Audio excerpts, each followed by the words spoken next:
It's always such a pleasure to come back to UUCDC. People waving at me from the back. And I'm feeling a profound sense of gratitude this morning. Gratitude to all of you for coming out on such a cold and messy morning to be in community together as our congregations. That's something that our congregations provide that is such a precious thing. And I think it's so easy to take it for granted. So I cherish the fact that you are here together this morning.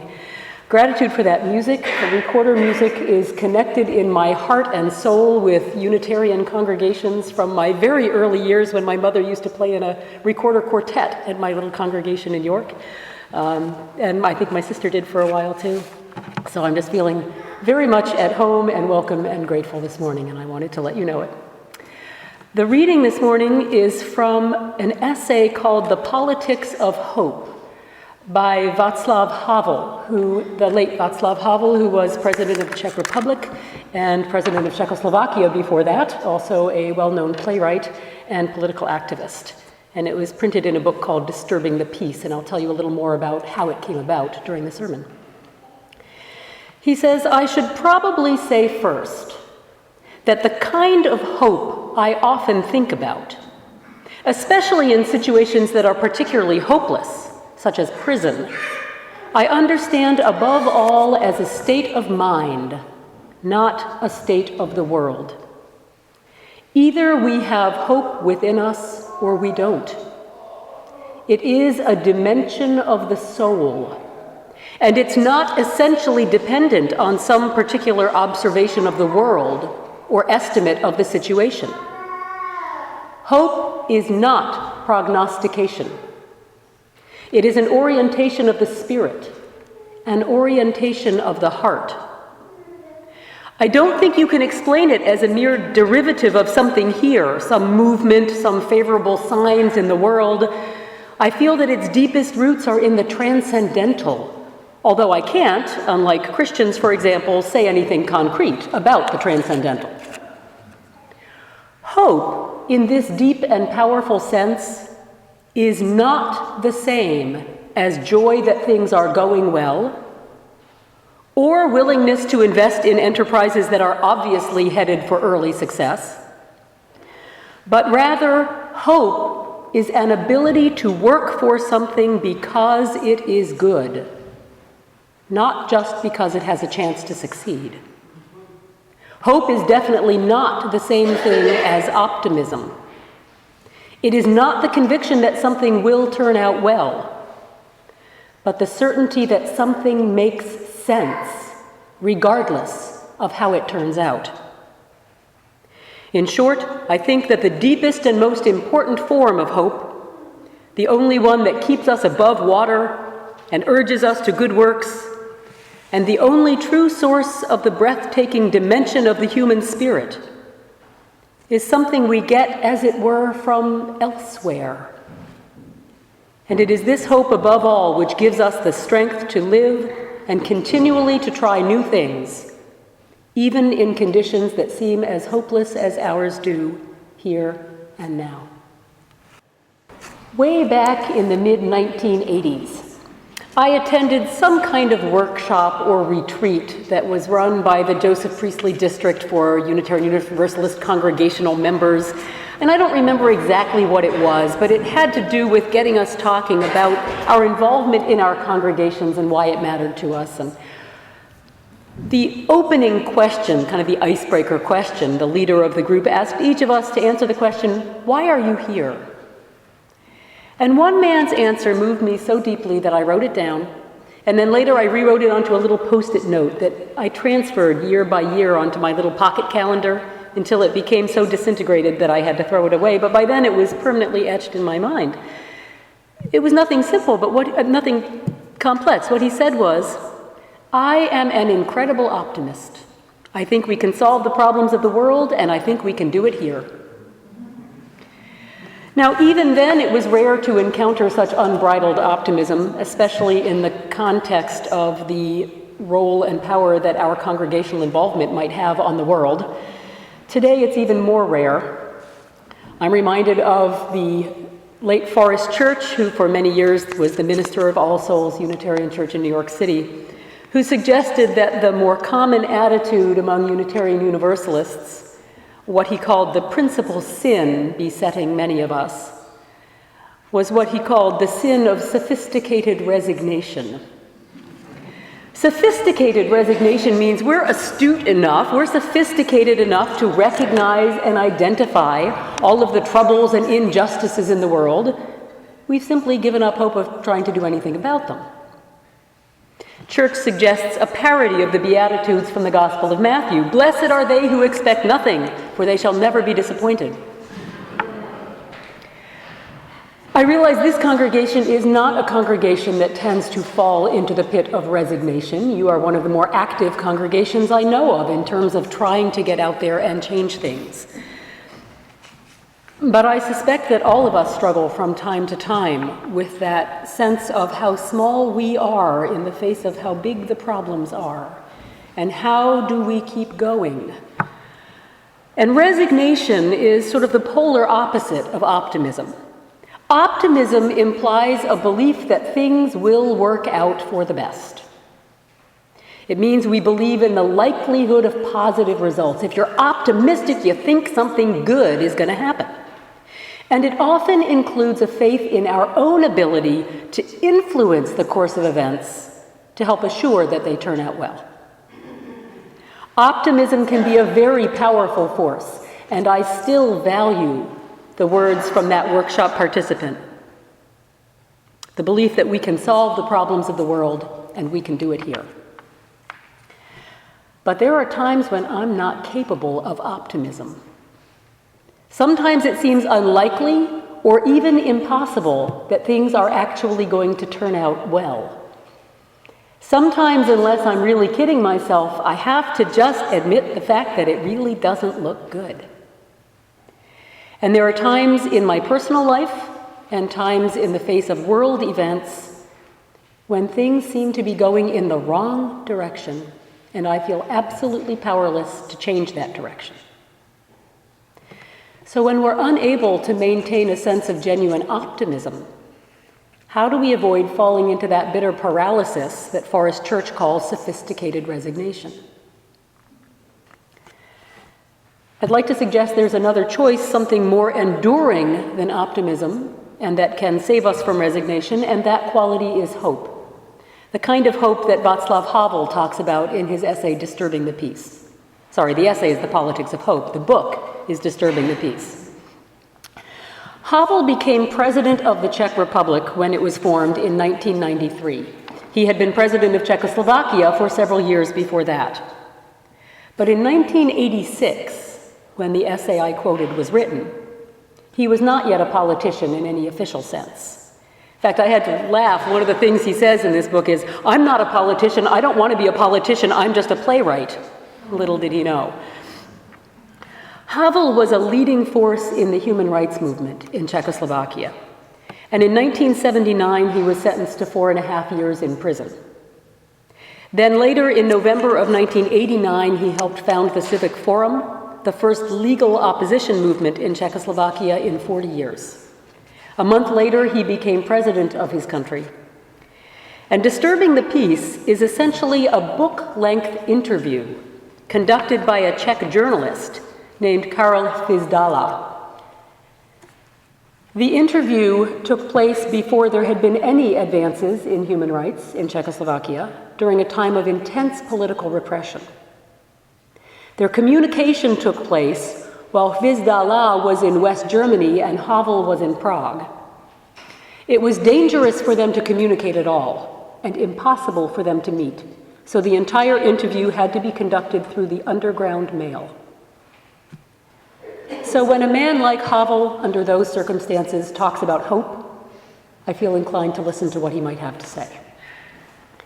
He defines hope as a state of mind that is independent of the state of the world.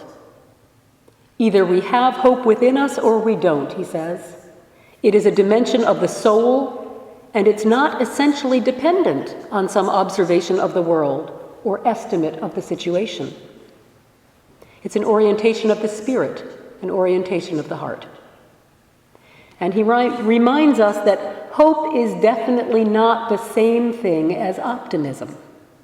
It is not the conviction that something will turn out well, but the certainty that something makes sense, regardless of how it turns out. Now, when I was a child, my father had a poster on the wall of his study that said, "It is better to travel hopefully than to arrive." I used to hate that poster. I didn't understand it. And it frustrated me because the only explanation I could come up with for that saying, "It is better to travel hopefully than to arrive," was that sometimes the reality of what you're hoping for or looking forward to doesn't live up to your expectations of it. And so the anticipation turns out to have been more pleasurable than actually getting there. I knew that was sometimes true. You know, small children look forward with so much excitement to things like Christmas, for example, and then there's this sense of letdown when it's not everything you thought it could be. So even as a child, I knew that sometimes anticipation was better than the actual reality when it came, but it still seemed like a very pessimistic way to go through life as a blanket statement. This assumption that nothing would ever be as good as our expectations, that we would always be disappointed when we actually arrived. But eventually I realized the poster may have meant something quite different. It's better to travel hopefully than to arrive, because hopefulness itself, that ability to imbue one's life with meaning and value even in the face of terrible odds, hopefulness exists independent of one's destination. The actual arrival may or may not turn out to be everything that we'd dreamed of. But it's only our ability to travel hopefully that makes it possible for us to travel at all, that gives us any chance of ever arriving. And even if we never arrive at what our goal may have been, if we've traveled hopefully, we've lived with integrity and our life has made sense. Hope, according to Havel, is the certainty that something makes sense, regardless of how it turns out.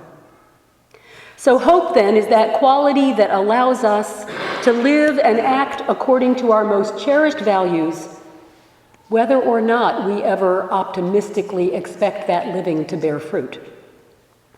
It is that indefinable, and you have to hear the capital letters in this phrase now, and if you're Winnie the Pooh fans, you'll remember all that capitalization in A.A. Milne. Hope is that indefinable thing that keeps us going. It's what allows us to have a good journey, even if we're unsure that we'll ever arrive at our destination. I was struck by the difference between optimism and hope when I, many years ago, got a postcard from my parents who were traveling in Costa Rica. They had gone there for a program to learn Spanish, where you live with families and have a real immersion experience in the community. And they sent me a postcard of a beautiful church. And my mother wrote that the custom at this church is for pilgrims to go down the aisle of the church on their knees, bringing to the Blessed Virgin a little gold statue or replica of the part of your body that is ailing, and you will be cured. And there are cases in the church that are filled with little gold arms or hearts or feet. Now, I don't know how often that trip down the aisle actually results in a cure, but some of those pilgrims must come with enormous optimism. They come with this conviction that they can bring about a certain outcome by participating in this ritual. And I wonder how they then cope with the disappointment when the cure doesn't come, because surely that must be the case at least some of the time. Oh, it's very human to wish for a miracle cure. Most of us have done that at one time or another.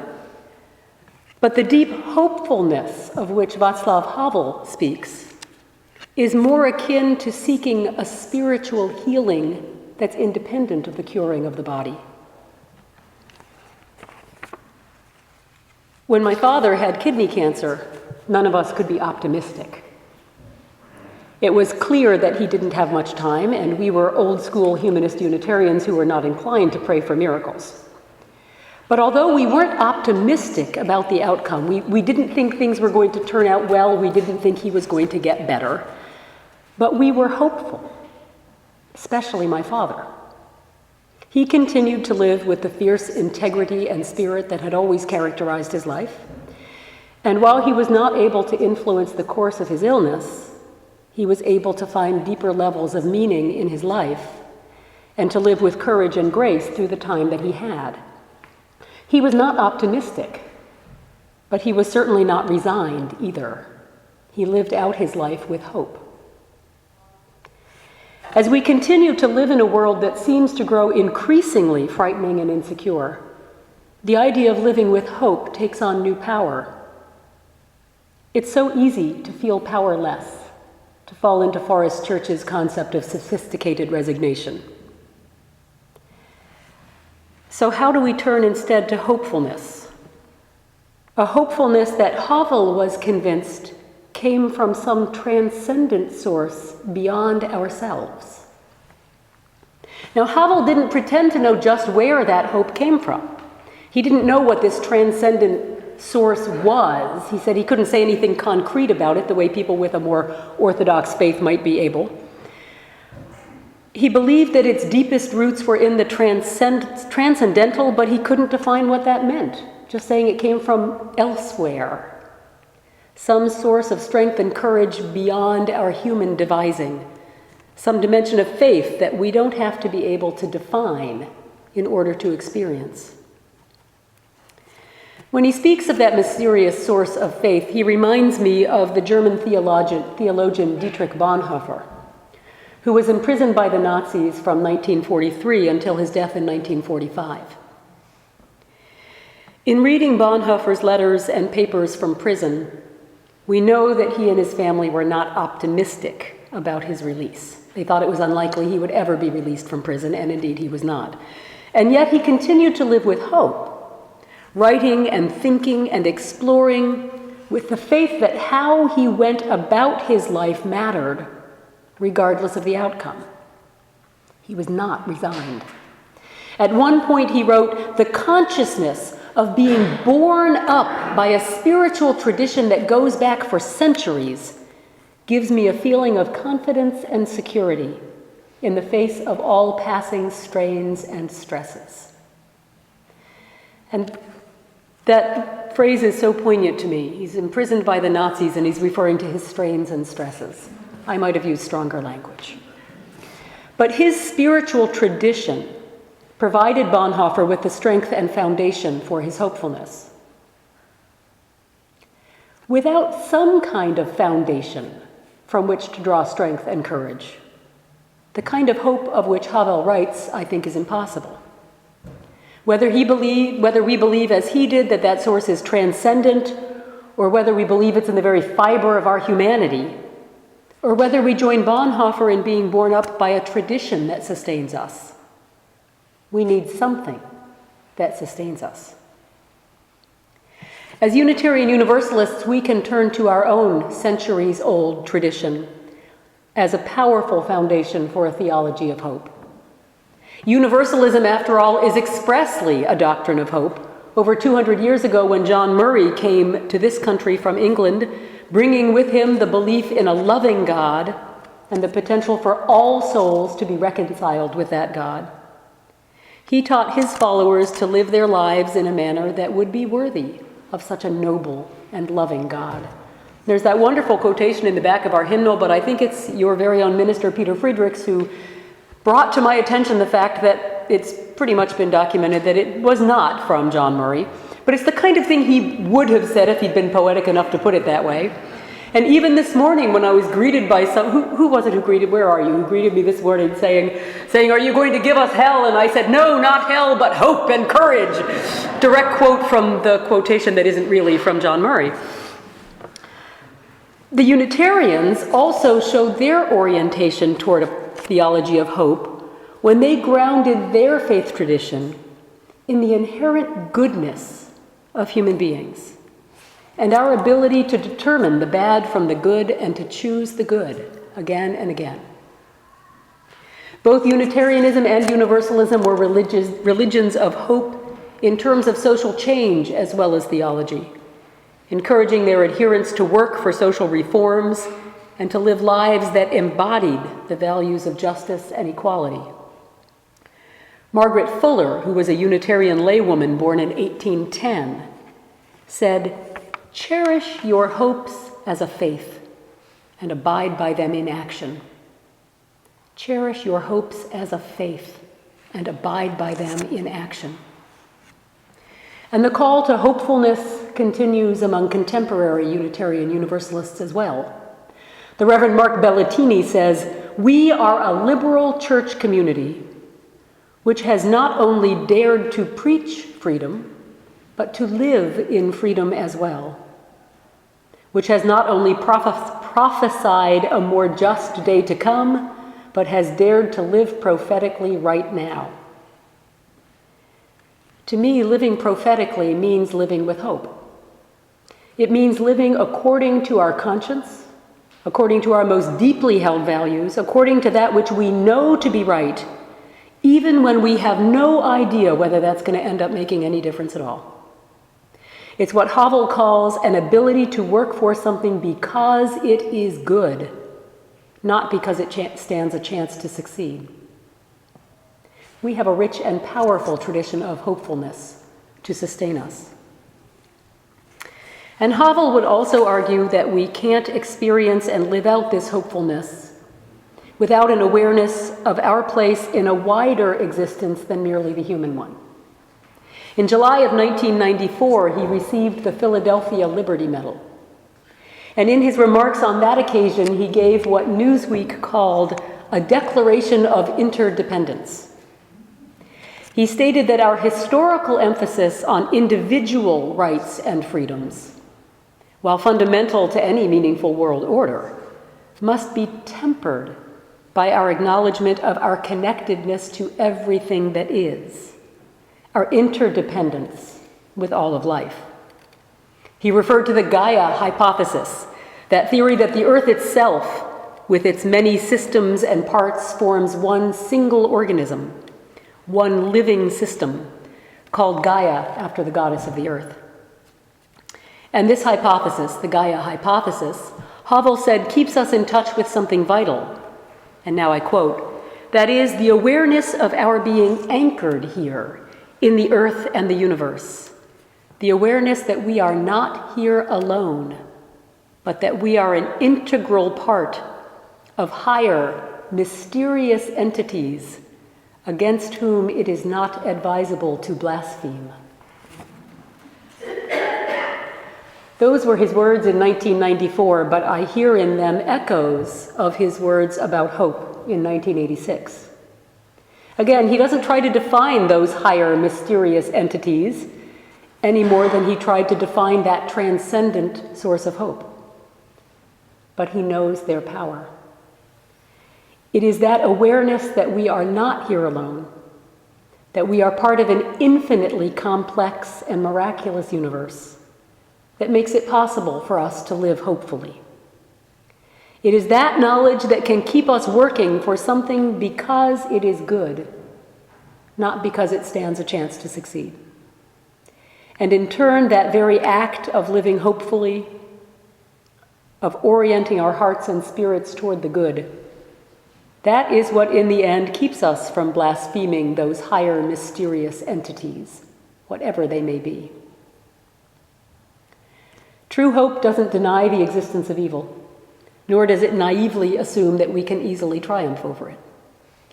It is instead a response, I think, to the reality of evil, a way of finding meaning and strength in a life lived always in the face of trouble and injustice. Living hopefully does not absolve us from working to improve the world. It's what gives us the strength to go on working, whether it be for global change, or change in our community, or change in our own private and personal lives. To go on working for changes that we know to be wholesome and true, even when we're not optimistic about the outcome.